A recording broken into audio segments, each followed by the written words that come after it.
Hello again, and welcome back. This is a follow-up video to our Thanksgiving Day video, and I'm going to talk about how we're actually making the cob. So earlier you probably saw our little mortar mixer in our kind of workstation. What you were just looking into at the beginning of the video is our mortar mixer. We have to clean it out. I don't know if that's coming through perfectly, but we have to clean it out every once in a while because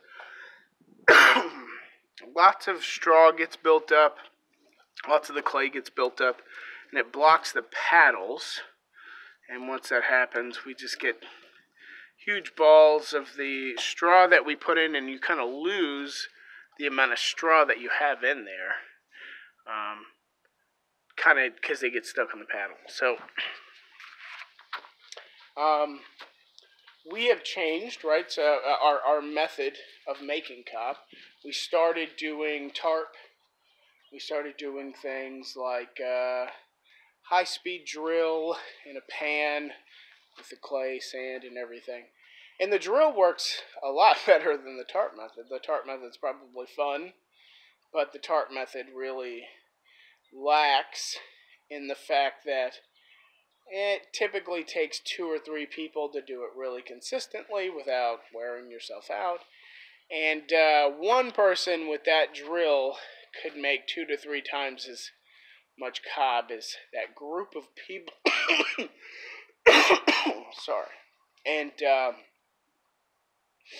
we moved on from that. I do have a front loader tractor. And I didn't like the method where you use the bucket and running it over. So there's a couple of ways where you could just run over the cob, put your materials together in a pile, just keep running it over with the tire of the tractor front and back until it smashes it up. I guess that's kind of like they used to do with horses and ox or whatever they had, to just trample it. And I don't like that. It's just too messy. And I found that because, you're always going to take extra soil from the ground, and you're going to have clay stuck to your tires and things like that. It's inconsistent. You can't say there's like 3 parts or 4 parts sand to 1 part's clay, and things like that, because of just how it works. My tractor is not that strong. It's a 35 horsepower diesel, so it doesn't do the crevice. So where you dig a pit, throw all your materials in there, and just use the bucket to smash it around. So we actually went to the mortar mixer.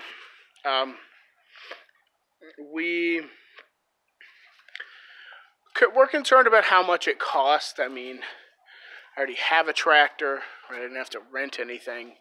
And we were finding that the average mortar mixer was about $1,500. And I just didn't want to spend that kind of money on it. Nor did I want to rent it for, several $100s a week.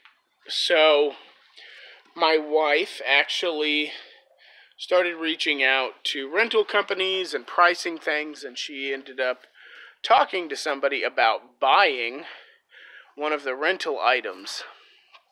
And, through talking to him and owning it, and what we talked to about the rental agent, basically somebody had put glue in this mortar mixer and used it to mix the glue, and it basically destroyed the mortar mixer. But we didn't actually, that didn't actually concern us because of the properties we were looking for in the cob and the mixer itself. So we got it at a drastic discount, and ever since, that's kind of how we're doing it. So we do 6 parts sand. It's this bucket right here. 2.5 or 3 gallons. It's an old feed bucket for the horses. 6 or 7 parts sand to 2 parts clay, depending on the quality of the clay, and a bucket or a bucket and a half of straw. And that, after calculating out what we were doing with the drill versus, the tarp method, it takes one person about 20 minutes, maybe 10, not 10, maybe 15, to make a batch of cob. And that batch of cob is about 8 times, I believe, as much cob as one person was making with a tarp. And the tarp method takes much longer. So this is how we're doing it. This is our sand pile. I am fortunate enough to have both clay and massive amounts of sand. And it's very coarse river type sand. We have a wet weather creek. Every time the creek fills up with water, it brings all this really, really good sand. So I get all my sand and my clay for free. I just buy my straw. And it's nothing crazy. It wasn't necessarily recommended to do what I did, but it was an easy source of it. I'm using this brand here from Tractor Supply. So Tractor Supply sells this compressed bale of straw for, I think, $10 or $11.